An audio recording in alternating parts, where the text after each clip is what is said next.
Good morning, everybody. Welcome to the YouTube live version. Let me know if you're getting audio coming through here, just to double check if you're on here. If you're watching this as a replay, you can skip ahead 11 minutes, roughly 11 minutes, if you want to skip ahead and do that side of things here, okay? So there you have it. Let me know if you're getting audio coming in clear. We're just double checking a few things for some of the radio stations and making sure that we have what we need here, okay? That's what I need you to do. Type right there, right in the side of it, or I should be pointing here, right there. I got two screens set up. Just let me know if the audio is coming through, please. Audio check 1, 2, 3, 4. Please let me know. If you could quickly. Audio test. Leave me a message. Is the audio coming through? Can you hear audio? There's 3 people there. Can anybody hear audio?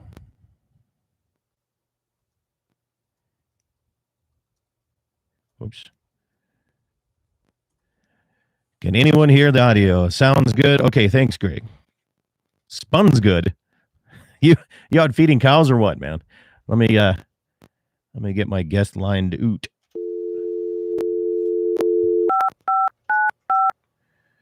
Seven, 6, 9. There you go. Thanks, Greg. Appreciate it, man.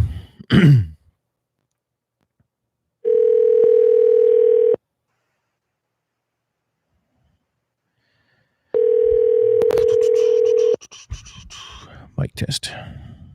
Yeah, hello. Mark Broughton, how are you? Good. We are live. We're live on YouTube right now before we start with the radio station. So just to let you know. Okay. So do a little intro. Some of the radio stations, I think today, almost all the radio stations will be taking the feed off of the YouTube channel since my other program here is giving some fits, and we're going to have to figure that out later this week. Okay. So that's how we got it going on. What are you up to besides just getting things ready for the hunting season here this year? Well, right now I'm out doing a little turkey hunting. Yeah. You guys getting any moisture over there? We got about an inch of rain here. When was it? Wednesday, something like that. Got that little bit of rain Tuesday. I think it was Tuesday. Yeah. That's good. So good for you. We needed it bad. Yeah. Real bad. Yeah, it's pretty scary over here on my side right now. Yeah. A little bit scary. It's just in a few days here, things are just greened right up. Yeah. So, you guys, a lot of people out hitting, I suppose with that rain, they're planting like crazy right now too. Yep. Yeah. Our guys they've been going full tilt since actually last Sunday. Do they realize it's still first part of April? Oh yeah. Yeah. No, they're going full tilt. So good deal. Kind of using box call or mouth calls this morning? I'm not a good mouth call. I use the little box and the scrapers and stuff. So that seems to work for me. Okay. Let's see. I got a message here. Can you give me a time check? I want to make sure the automation. All right. Time check. Sorry about that, Todd, here. All right. Time check is 6:59:45 on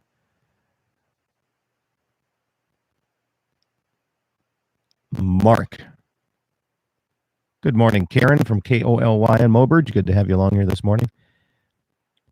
All right, and I'll give you a 7 or 8 o'clock Central Time check here, Todd, in a few seconds here. 7 a.m. Mark right there. So hopefully that helps.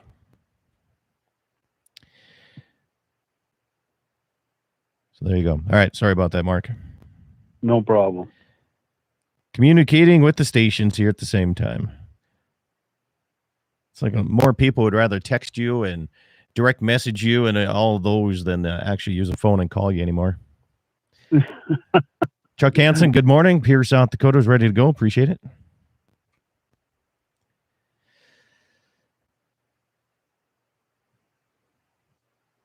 Yeah. So yeah. So how's your family been? How's everything else going? They're really good. Yeah. Good. Been busy. Yeah. Been a real busy spring. The Already? shed hunt. Oh yeah, the shed hunting is. We've been going. We've had over pretty close to 40 people now Awesome. coming out shed hunting since people were wanting to get out of the house. So March and yesterday. So we've been busy with it. That's awesome.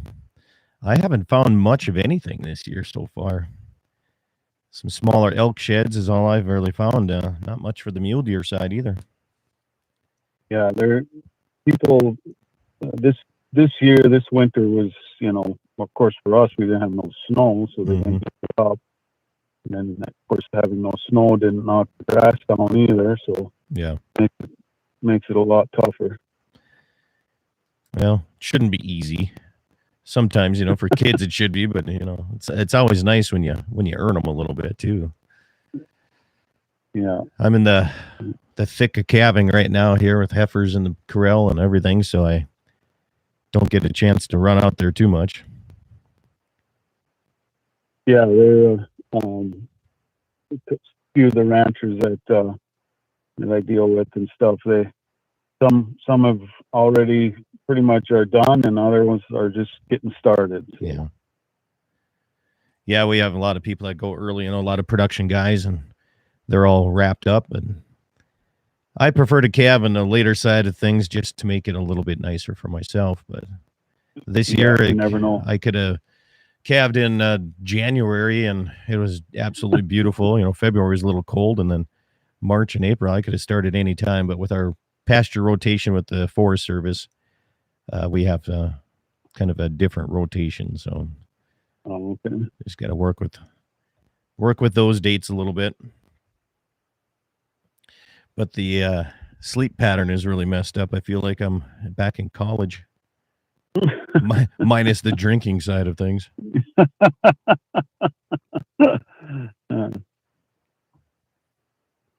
So I didn't know you were an Alaska bushman. Oh yeah, Good. yeah. Well, That's awesome. with the COVID, didn't do any of that this year. None of the big functions were going on, so I didn't do that this year. That's crazy. But yeah, hopefully next year. Yeah. Well, we'll see. We'll see what the government wants us to do these next 4 years. I'm sure they'll let us know. Oh, well, what they want us to do and what we want to do are two different things. I know. Isn't that a fact? You finding any ammunition down in that South Dakota side of things? It's pretty tight too. Yeah, pretty tight. Had a message from a buddy of mine here. He texted me yesterday. He says that Mandan Sporting Goods had some ammunition, some 6.5 Creedmoor ammunition, but not the stuff that I shoot. So I appreciate it. Wayne, I know you're listening, so thanks a lot for that.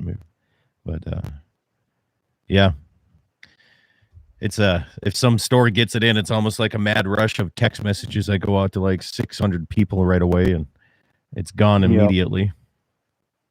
Yeah, the in Aberdeen there, I was there earlier this week, and that Nodak, that gun shop there, they actually had some 22 ammo on the shelf. Really? And some other, because most places you walk in and there's just absolutely nothing. And I was like, well, you actually got a few boxes on the shelf. He goes, yeah, but you come in tomorrow, it'll probably be gone. Yep. Can still find shotgun shells, though, I guess. I still find some of them. And a lot of the places, them are getting even tough to get to. Is that right? Wonder how that's going to play a factor on your guys' guiding this year, is the shortage of ammo. We'll talk about that when we get started. We got about 30 seconds before we start here, Mark. I'm going to turn you down and do my intro stuff here for the station, so stand by here. Stations, I'll do a little check here. We got 7:05 and 45 seconds here. 45, 15 seconds to starting on mark. 15 seconds.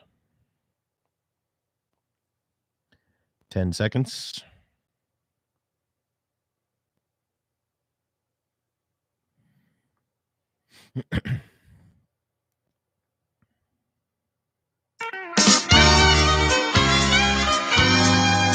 Well, good morning, everybody, and welcome to the Saturday edition of Dakota Prairie Outdoors Radio. I'm Scott Bachmeyer, and for the next hour, we have the privilege of talking outdoors all across the Dakota Territory through the great radio stations like KFYR in Bismarck, Mandan, KGFX in the KGFX in the Pierre Fort Pierre area, KCJB in Minot, KOLY in Mobridge, and KLTC in the Dickinson area. Plus, around the world live on my YouTube channel, Dakota Prairie Outdoors Radio. Go subscribe. I appreciate that. Toll-free number to call in if you have any questions, comments is 888-932-5682. That's 888-932-5682. Today's show brought to you by Action Motorsports on the Strip in Mandan, where you can find Polaris Ag Advantage program. What's that? Well, it's 10% off any Ranger or Sportsman, Razor, or General if you are an ag producer. It's pretty simple. It's nice of them to do that. Action Motorsports also has any other accessories, service products that you need. Stop in, talk to the fine folks at Action Motorsports on the Strip in Mandan today.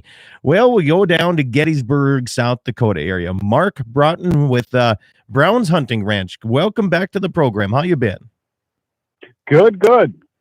It's good to have you along here. You know, South Dakota started turkey season last week here. Why are you still turkey hunting today? I thought you bagged out right away. No, we actually started today. You did? Today is opening day for us, okay. The 10th. So maybe it was a different area. Maybe it was Custer or someplace that had an early season. I can't tell. Who knows? But it could have been. Well, turkey season open up here on the North Dakota side of things too. You're sitting now? So a couple of weeks ago, I was talking to a friend of mine that was on the reservation hunting turkeys, and he called from the turkey blind, and went halfway through the interview, it started snowing on him, getting moisture. Maybe if I talk to you, and you're out in the turkey blind right now too, maybe if I talk to you, you'll send the moisture my way, since you said you guys got about an inch of rain here last week. Yeah, there ain't a cloud in the sky right now this morning. So ours either. Hopefully they're saying maybe Tuesday or Wednesday we might get some more. Yeah, and we need it bad. Yeah, on the farming and ranching side of things, the moisture is very important. But when you look on the wildlife side, a lot of people don't realize that it's just as important on getting those food plots and the habitat for these animals, just like anything on the farming and ranching side. Oh, yeah, definitely. They need them little water holes here and there. Yeah, for sure. Well, Mark Broughton is the guy I'm talking to here, and he's from Brown's Hunting Ranch. Tell us a little bit about Brown's Hunting Ranch down in Gettysburg area. Well, Brown's is they farm about just over 40,000 acres. So 8 years ago, I came in. They wanted to start a hunting lodge. So I like to brag we're the number one wild pheasant hunting operation in the world with that many acres. We have people come from all over the world to hunt wild pheasants. Then, of course, I do have a 1,000-acre preserve where we release birds, but we're wild birds. And of course, our West River properties, we have a real good opportunity to shoot sharp-tailed prairie chickens and Hungarians. And we allow people to bring their own dogs. We don't mix groups. So even if you come by yourself, you're going to go out with myself or one of my guides and, hunt wild birds. People want to put their dogs on wild birds just because, anywhere you live in the United States, you drive an hour or two and you can go to a preserve. Yeah. Got nothing against them. They are great tools to have, but people want to get out and get into the, like say, we don't hunt the fields per se. We're hunting all the draws and sloughs, and you have to work for them pretty much. All the waterways and everything. So let's talk first off about the preserves here. South Dakota does something a little different than on the North Dakota border here with the preserves. Explain a little bit about what those are, and we'll talk about why I believe they're important to have too here. But tell us a little bit about the preserve side of things for pheasant. Well, like on ours, I've got 1,000 acres put into preserve, and we through the state we have to release 1,200 birds on that, whether we shoot one or 1,000. Mm-hmm. And of course, there's all kinds of wild birds mixed in there because there was plenty of wild birds there before we turned it into preserve. Then, of course, we put in more food plots and kind of manage it more for the birds per se. Yeah. And then when you get the big groups that want to come in and, they're like, well, we want to shoot 20, 30 birds a day, well, it's a great place for it. Training also, young dogs and people that want to come out with kids, things like that makes it a little easier for them. And then like on our preserve, if we're releasing our birds early, once they can make it, once they survive, within a month, they're pretty wild. Yeah. So, yeah. It's not like they're just walking up and having to grab them, throw them in the air. I mean, these are, they'll get to the point where they learn to survive, don't they? Oh yeah. Most definitely. It's just when you release birds late in the season and it's cold and, a lot of those won't make it just because, they're the food source. It's Mm-hmm. there, but they don't know. And then it's cold plus predators and things like that. But for the most part, because you can hunt all the way, it starts September 1st and goes all the way to March 31st. So it extends the season quite a bit. And, like when we go hunt, we do a late hunt in March. We're shooting birds that we released. They got the hole in the beak, and you'd never know by their actions. They're just as wild as can be. So where do you find? Where do you buy the birds to release 1,200 for your preserve? We buy them from a place outside of Aberdeen called Geezy's, and they raise like 1 million birds a year. Really? Is that along Highway 12 where you see all those big nets along the? Yep. Okay. Yep. Yeah. Yeah. That's them. Yep. We've had real good luck with them. Really nice birds.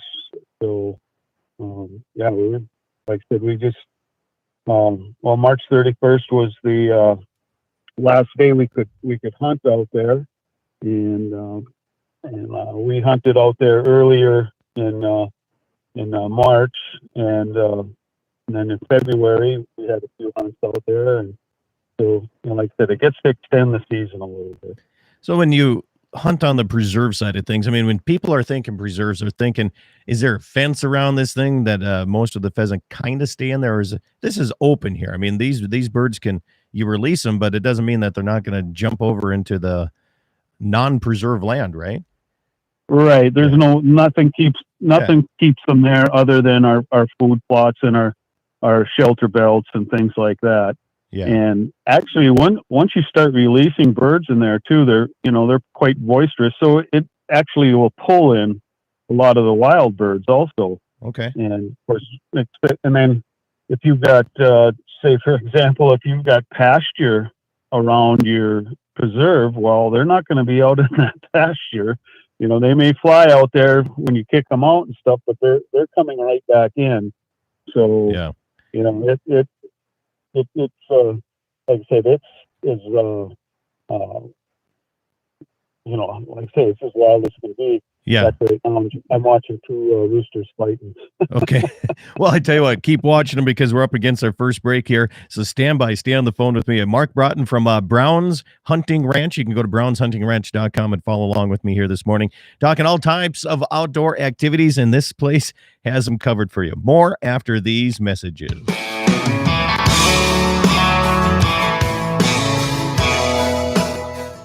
Cattle producers, the Meyer 7M Semitoles, along with the Meyer Ranch, invite you to their timed online-only production sale, Saturday, April 17th, starting at 1 p.m. Catalog and registration is available right now at dvauction.com. For more information, contact Marty Meyer at 701-527-8657. That's 701-527-8657. The Meyer 7M Semitoles, along with the Meyer Ranch, timed online-only production sale, Saturday, April 17th, 1 p.m. Did you know that Dakota Community Bank and Trust was recently named North Dakota's best small bank in Newsweek's America's Best Banks 2021? According to Newsweek, from over 2,500 FDIC-insured institutions, we are amongst the nation's top banks to serve our customers' needs in today's challenging times, ranking number 1 in North Dakota. We invite you to come bank with us. Stop in today to your nearest Dakota Community Bank and Trust and see what being America's best small bank is all about. Piper's Western team of Andy Murdoch and Jim Savvy would like to invite you to sit down and talk about the future of land planning. Whether you're looking at selling, buying, or options to hand it down to the next generation, Andy and Jim will lay out all of the options for you. It's a great time to buy or sell, and with interest rates to make it profitable. Piper's Western team, Andy Murdoch and Jim Savvy. For more information or land updates, go to pifers.com. Our outdoor heritage is important to North Dakotans, and the state's oil and natural gas industry is advancing the possibilities for conservation.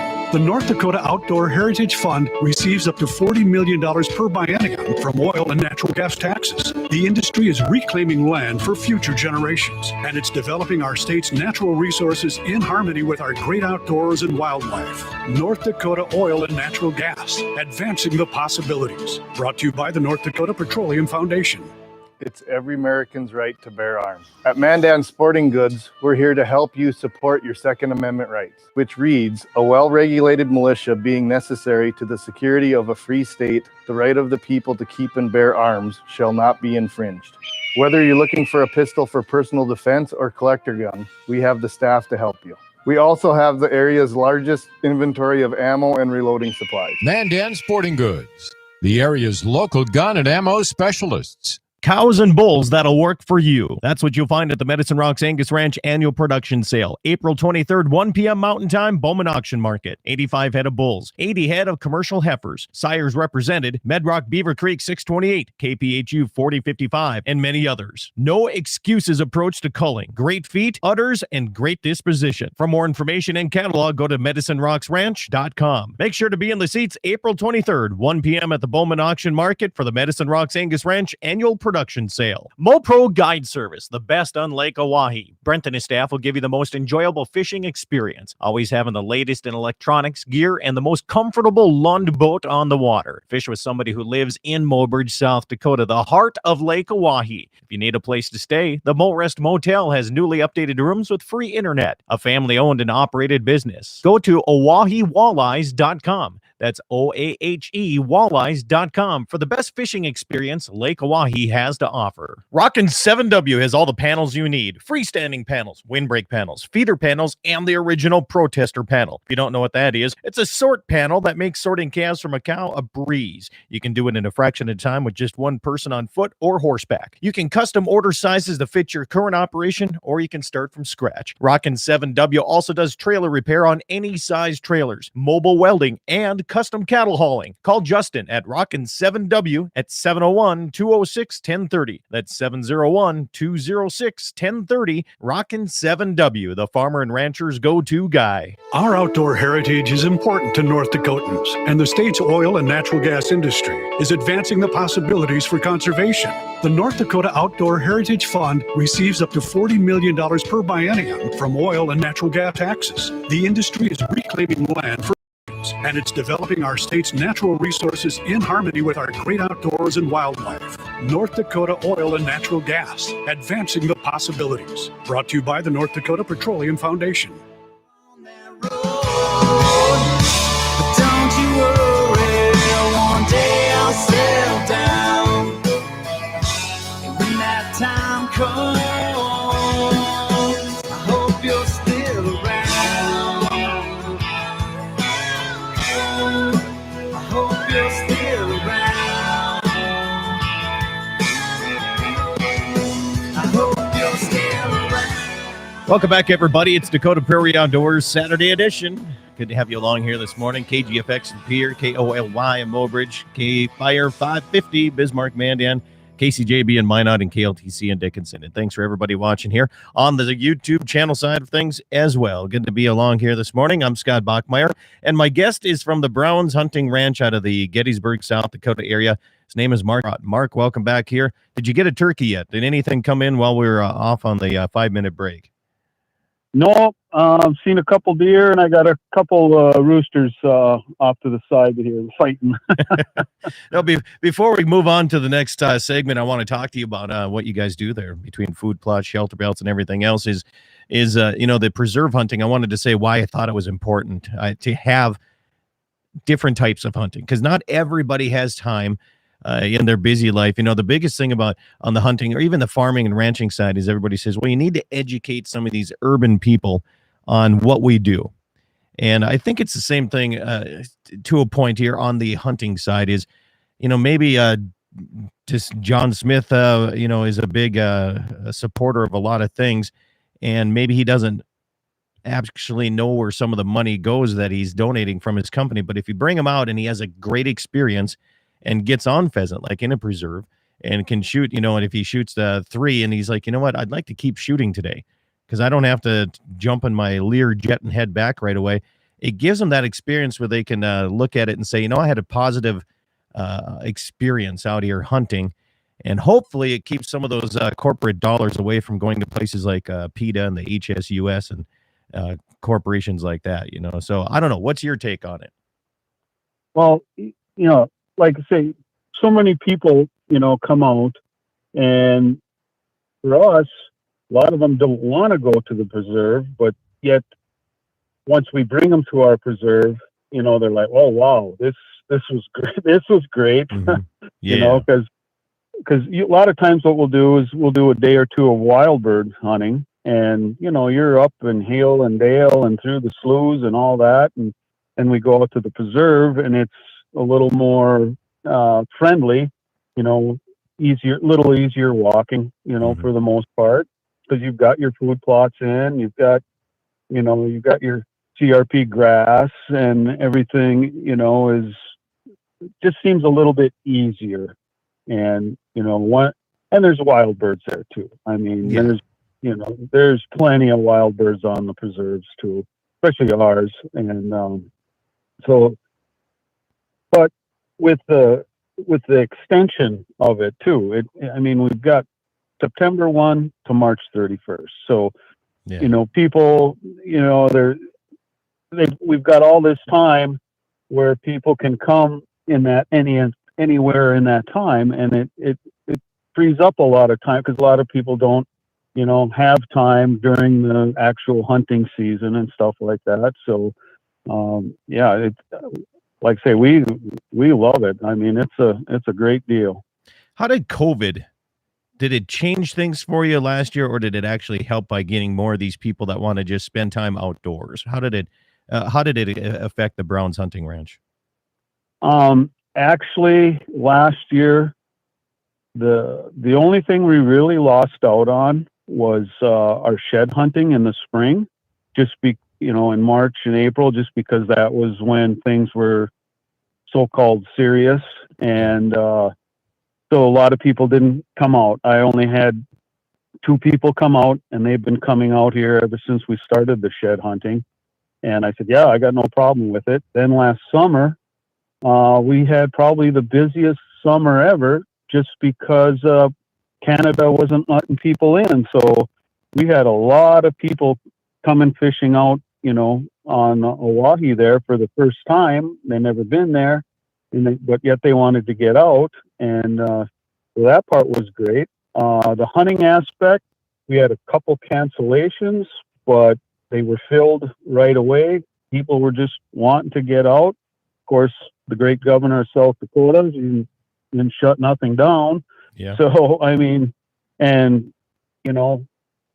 far as, well, even myself dealing with all these people from all over, well, they never got COVID. The cases around were so few and far between. And so, it was actually, I kind of helped. That's what I hear about a lot of people in the outdoor side of things. They said it actually had a great year last year. And then now this year, this spring for shed hunting, I've had almost 40 people already come through for shed hunting this spring. Everybody just wants to get out of the house. So explain the shed hunting side of things, because when you think of outfitters and guides, you don't usually think how important. I mean, shed hunting has become kind of a huge thing, especially if you look like in the mountainside, where there's a lot of elk traffic and there's actual shed seasons. Explain what you do for your shed hunting experience. Well, out here, since we farm so much property, and so when I started, we had so many deer and stuff, and I was finding sheds all over. I said, well, we may as well just start shed hunting. Because a few years back, of course, the dogs, everybody got into with their dogs finding sheds. So it's in the spring, something to get out. Then when I started it, then I actually had a lot of the different farmers contact me and say, well, we heard you're, looking for sheds. Come and do our fields. They don't want them in their tractor and combine tires, know. And so it just taken off. And then last Sunday, every Easter Sunday, I hold an actual shed derby. And last Sunday we had 14 people, and I bring them out to my biggest field, which is 10 square miles, and we turn everybody loose at 10 o'clock, and everybody meets back at 4 o'clock. And he who finds the most wins. So last Sunday with 14 people, we found 83 sheds, and the winner found 27. And he was a 12-year-old kid. And it was the first year in 8 years that the winner did not have a dog. So, so you can do this with dogs or without, I see. Yep, because a lot of people don't have dogs for it, but then some people do. And like I said, and then I don't let anybody look for sheds on that property until after the Derby. So since the Derby, I've had 3 people out looking, and one found 7, one found 6, and another one found 34. Holy cow! So you got a pretty good population of deer out there. I'm guessing predominantly white-tailed deer. Yeah. We find on our West River property here, we find a few mule deer sheds here and there, but not, it's probably 30 whitetail sheds to 1 mule deer shed. Yeah. And do you let the derby shed derby hunters going out? Do they get to keep these sheds, or do they get to? Yep, they do. No. Wow. Baby. Yep. Everybody that comes, they get to keep them. I've offered to buy some from some people, some nice ones, but I've never had anybody sell me one. They're like, oh no, I'll never find another one like that. You hear people saying, yeah, you can come out and shed hunt, but I get to keep the ones I feel that I want to keep, and you can keep the rest. But for you to let them just have at it, that's awesome. I mean, what a great experience, especially for some of these kids that are just getting into this stuff too. And like you said, dogs too. It's a great training tool. Yeah. The kids, they're it's pretty funny. They, because a lot of kids, when they come, I said, well, how many sheds have you found? Well, I've found 3 in my life, and he's 10, 12 years old, and they come out here. And I had, a couple years ago, I had a dad and his 10-year-old son and 10-year-old friend. And I said, well, if you go out to this one area, I said, there was a lot of deer there this winter. And in one day, they picked up 63 sheds. Nice. And I told the dad, I go, those kids are wrecked. Well, Mark, hold on here. We're up against the clock here. We'll come back. We'll continue talking about this and making kids' days here. Mark Broughton with Brown's Hunting Ranch, and we have some text messages coming in asking some questions too. You can do that. I'll give you those numbers as we come back. More with Dakota Prairie Outdoors. We're talking with Brown's Hunting Ranch after these messages. Coming your way.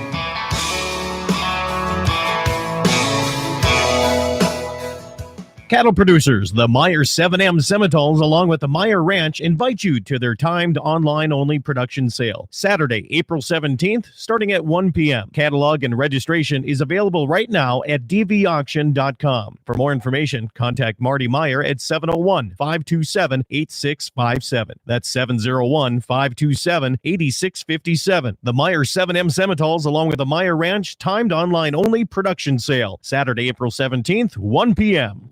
Did you know that Dakota Community Bank and Trust was recently named North Dakota's best small bank in Newsweek's America's Best Banks 2021? According to Newsweek, from over 2,500 FDIC-insured institutions, we are amongst the nation's top banks to serve our customers' needs in today's challenging times, ranking number 1 in North Dakota. We invite you to come bank with us. Stop in today to your nearest Dakota Community Bank and Trust and see what being America's best small bank is all about.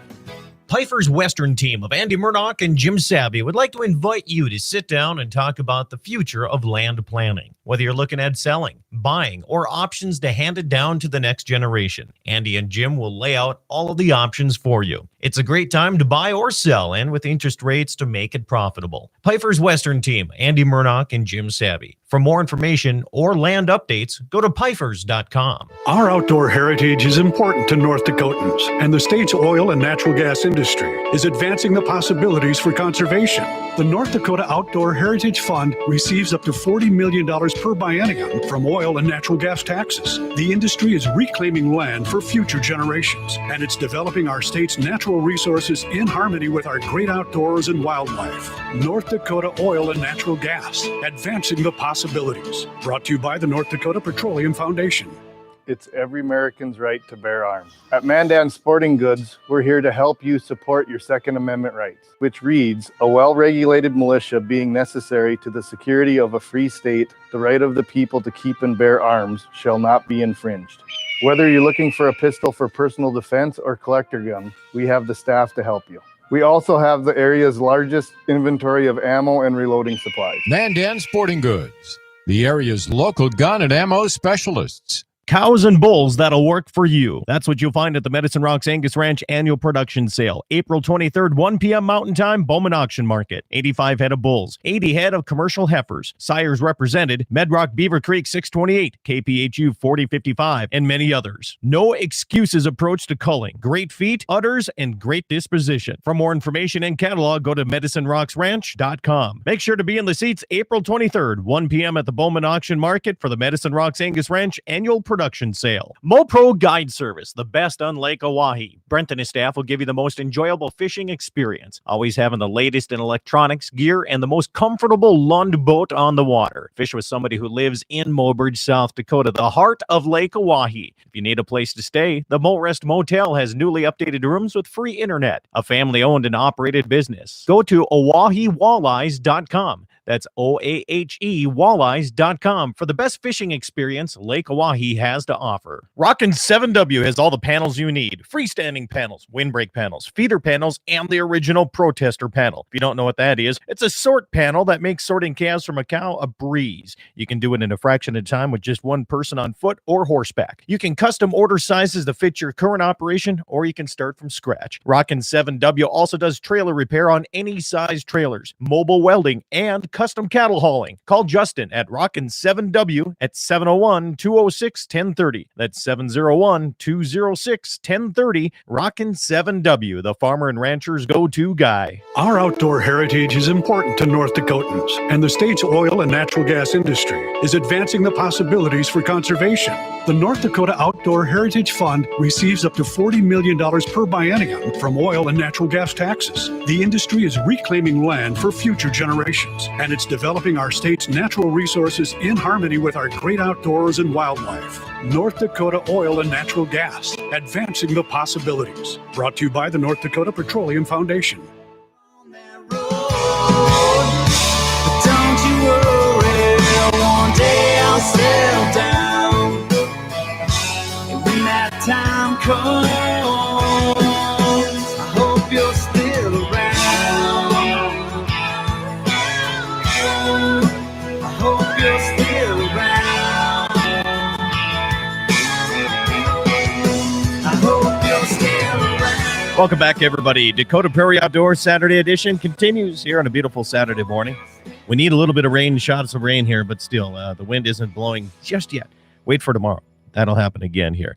I'm Scott Bachmeyer. Mark Broughton with Brown's Hunting Ranch out of the Gettysburg, South Dakota area is my guest here this morning. Mark, well, welcome back to the final stretch of the show here, and you're out turkey hunting right now. Any signs yet? I'm going to ask you this every break we come back from. No, nothing yet. Just still got them roosters in sight.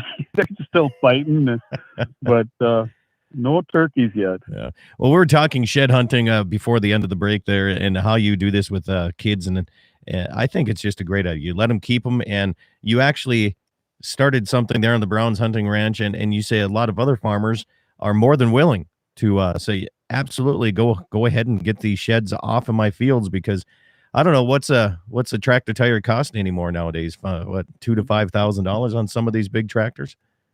Yeah, exactly. $2,000 to $5,000, and believe it or not, them shed antlers will poke a hole through them like nobody's business. Yep. Like say if they're just laying out there, and most of the time they can't see them and stuff. So, like I said, we try and grid these fields the best we can, and like I said, doing them a favor, and at the same time having fun doing it. Yeah. 888-932-5682 is the phone number to call in. Again, 888-932-5682 or 888-9-DAKOTA. I had a text message. You can also text me at 701-425-6651. That again is 701-425-6651 if you have any questions. I got a couple of questions about your food plots. And the text message says, if you're farming 40,000 acres, you probably have a lot larger equipment. What do you use for food plots, and what size are your food plots? And are you using the same equipment to put those food plots in? No, I actually hire a guy to put my food plots in, and then he uses much smaller equipment. Mm-hmm. Got a smaller tractor with a, smaller planter and stuff on it. Most of our food plots are, a long one would probably be half-mile long. Some of them might be, broke up where they're, quarter mile here, a couple 100 yards here, just depending on the lay of the land and things like that. And then just your standard, what are they, 24 wide or whatever it is. And then usually we put in sorghum, millet, and corn. We had the Pheasants Forever biologist come spend a couple days with us when I first started out here. And he said, don't waste your time with food plots. They got enough, residual out here. So we put them in, but it's mostly for cover. Sure. They're going to eat it. The deer are going to eat on it and stuff, but it's mostly for cover, because it's quick, easy cover, especially for young birds in the summer and stuff. And we just let it go. And then we just, plant right over it the next year. We'll, like right now, he's been going out and mowing some of it, and then he'll just plant right over it again instead of tilling it up and stuff. Yeah, so it's just no-till drills basically for every seed that you put in there. Sure. Yeah. And then we of course put in all kinds of trees too. We trying to build all kinds of shelter belts, and leaving grasses and things like that also. Well, that's the next text message is he says, explain how the shelter belts, what do you build for shelter belts when you're talking trees? What types of trees? And explain how you do that. We do a lot of those, like juniper cedars, and a lot of like Russian olive, things like that. Of course out here trees weren't meant to grow, so it takes forever. Yeah, it but does. We put in, I don't know, probably 50,000 trees in 8 years. So this year will be probably the first year that we're not putting any in, but we're going in and putting like ones that didn't make it, things like that. Because they're, like I said, the deer take a toll on them also, Mm-hmm. and rubbing them up and stuff like that. But So we'll put a few in this year where they kind of just didn't make it. But like I said, we're putting them in. I won't see a lot of their advantage in my lifetime, but down the road, somebody's going to go, wow, those are good. That's a great place. Well, isn't that what we do for trees anyway? It's for the next generation. It's not for us. Right. Yeah. Right. Yeah. Well, I tell you, when it comes to designing this, your shelter belts around your food plots, do you do that? I know you guys farm big down there. I mean, 40,000 acres of farm ground going on. So do you have specific areas where you say this is a good spot for a food plot, or is it integrated in part of these big fields that you have?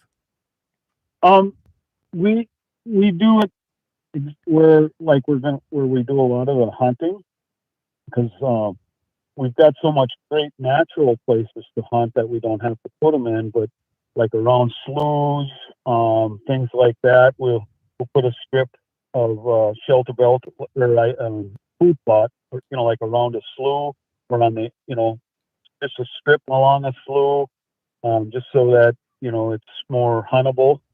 Than like our shelter belts, where there's an area where it's a little tougher to farm, and it's like, well, let's put trees in there because it's not going to ever get farmed. Right. And so let's put trees in that area.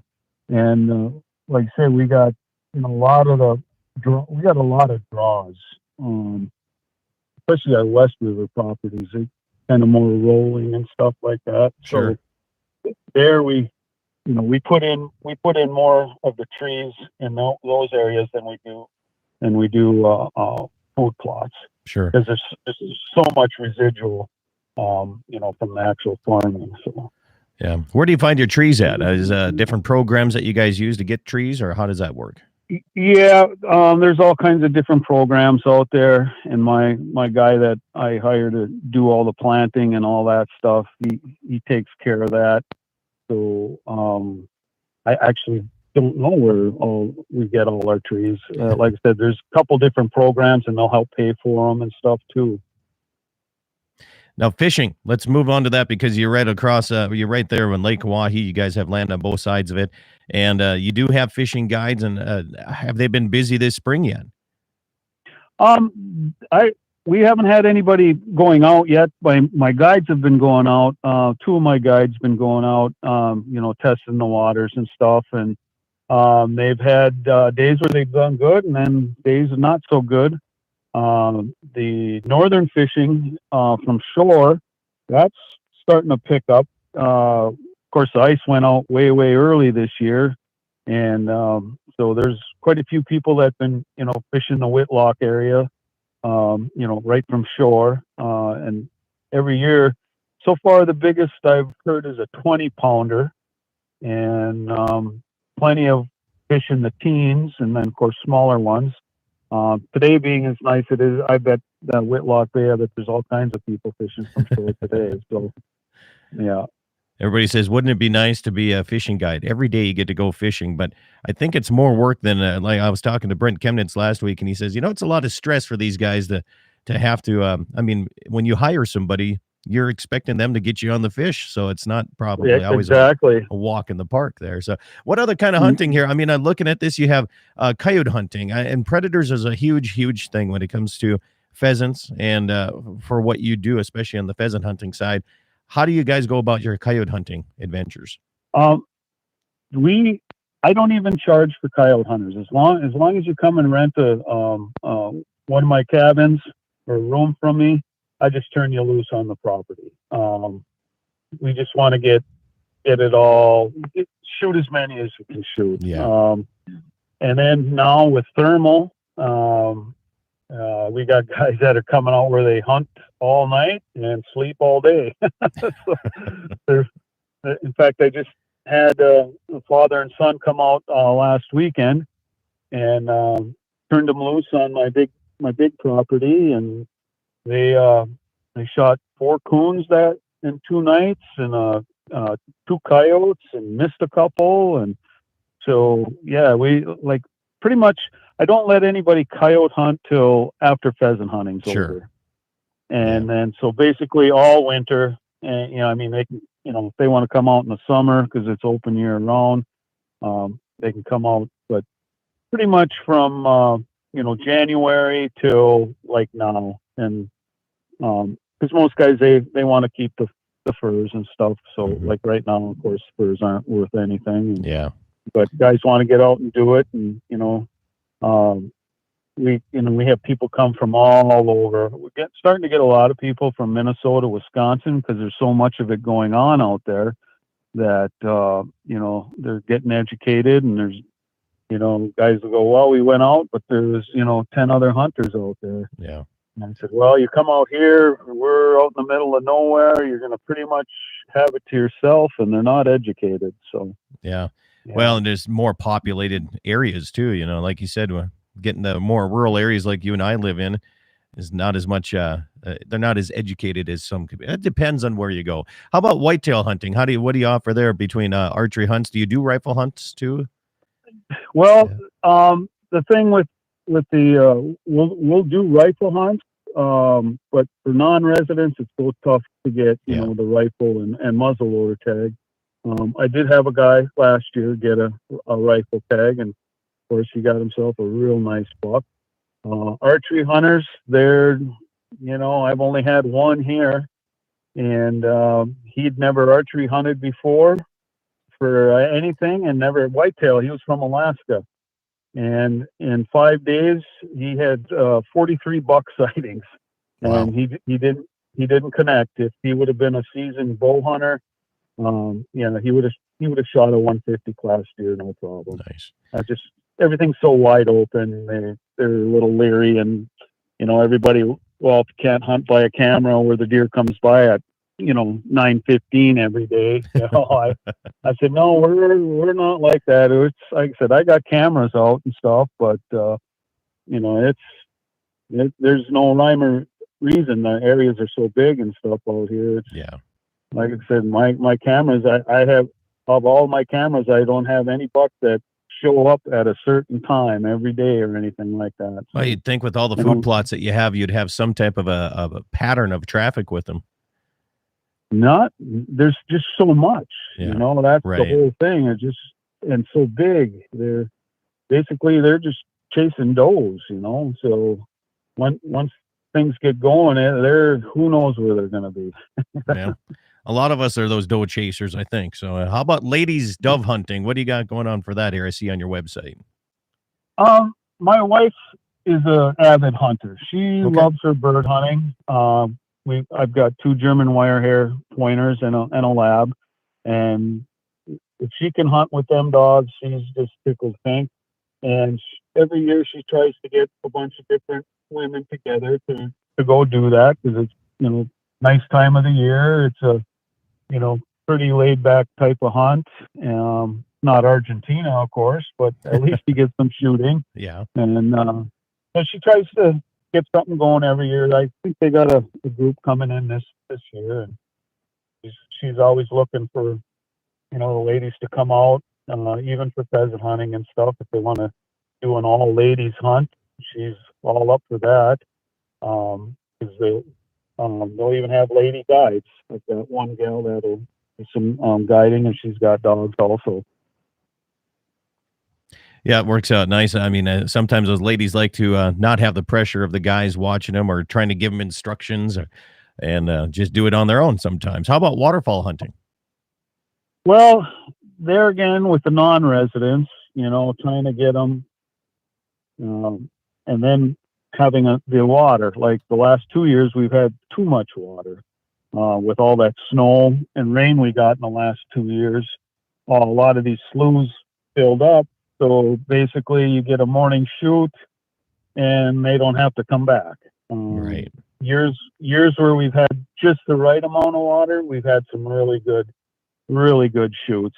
Because they got to come back to it because there is no water. But the years, so I don't do a lot of the waterfowl. Well, the last 2 years we haven't done any.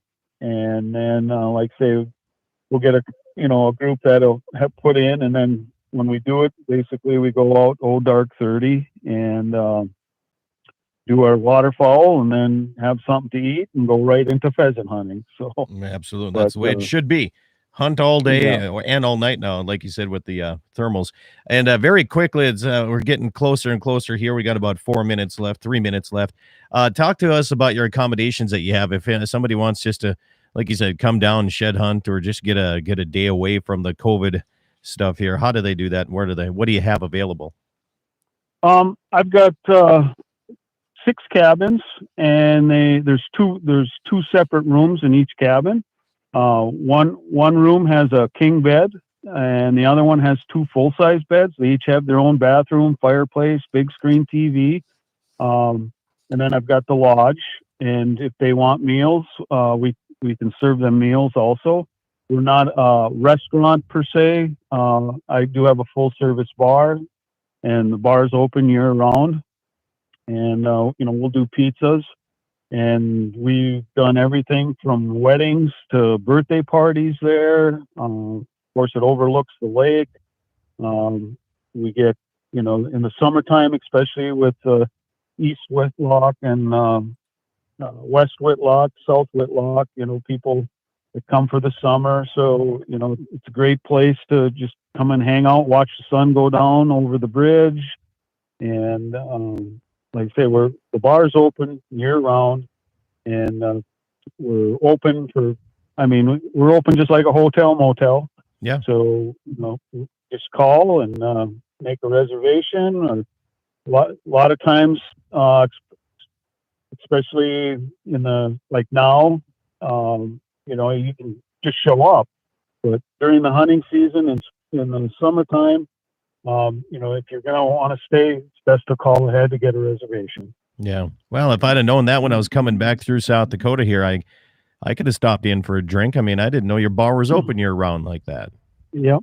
And then I also have 11 RV camping spots also with full hookups, water, sewer, electric. And these are all right close to Lake Oahe, right? Yep. We overlook the lake. It's like, might take you 5 minutes to walk down to the lake. Yeah. Is there boat ramps close enough so if somebody wants to bring their own boat, go fishing? Yep. It's Bob's Landing, which is like a mile away. Okay. Yeah. And then there's also East Whitlock has a couple, and then South Whitlock and South Whitlock also have boat launches. So yeah, there's plenty of boat launches, and the closest one, like I said, is just not even a mile away. Well, Mark, I appreciate you coming on here today. If people want questions, if they have questions and want comments, find out more information besides going to brownshuntingranch.com. Can they give you a call, and how do they do that? Sure, they can give me a call anytime they'd like. My number is 605-769-4339, and I'll be happy to answer any kind of questions like that. All right. Well, good luck turkey hunting the rest of the day here. I'm going to go out and try to see if I can spot and stock one myself. So I'm going to let you run here and finish up with a few things. Thanks again, Mark. Have yourself a great day. All right. Yep. Thank you, Scott. You have a good day yourself. Thank you, sir. BrownsHuntingRanch.com if you want more information. Hey, coming up on April 29th in Bismarck at the Bismarck Elks, I am going to be your auctioneer for the 5th annual Boxers and Beer event. It starts at 5:30 with a little bit of fun here, and all the money proceeds go to the Bismarck Cancer Center Foundation. So if you know of anybody, or if you lost anybody from cancer like I have, you see how important this is. Come join me April 29th. Other events going on, well, the 4th annual Heart Butte Dam, that's Lake Chida for those of you that don't know. It's coming up on June 12th. This is a youth tournament. Okay, the youth tournament on Lake Chida coming up on June 12th. The Bisman Reel and Rec 40th Annual Walleye Derby is going to be Saturday, May 15th. The 11th Annual Denny Palmer Memorial Walleye Classic, this again sponsored by the Mobridge Chamber Tourism Committee here, is going to be June 11th and 12th, and that's going to be right out of Mobridge again. Awarding 3 guaranteed spots in the 2022 Ice Fishing Tournament. If you win that, how cool is that?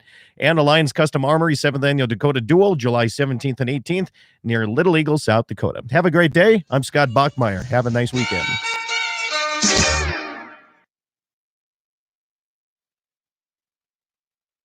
All right, Mark, we're clear, my friend. All right. I appreciate it again. Thank you so much. And Yep. No problem. Anytime, give me a call. yeah, and keep sending me text messages with photos that happen like that. That's kind of nice to see that once in a while. Instead of getting the nasty gram emails from the people that are anti-hunters, give me some of the good vibes out there. Yeah. This guy I got out shed hunting right now. He's still got today and tomorrow, and I think he's going to leave on Monday. So, and this guy, he's been coming out every year since I've been doing this, and so he should have because he found 34 yesterday, so he should have a heck of a pile. And I say I take pictures of all that. I'll send you a picture of what he got. Yeah, do that. So, do that. Well, I better keep on rolling here. So you have yourself a good weekend. Okay. Okay. You too. Thank you. You bet. Thanks, Mark. Bye. Yep. Bye. All right. And on the YouTube side of things here, turn this up a little bit so I can hear myself. On the YouTube side, thank you guys for tuning in today, and I'll catch you next weekend.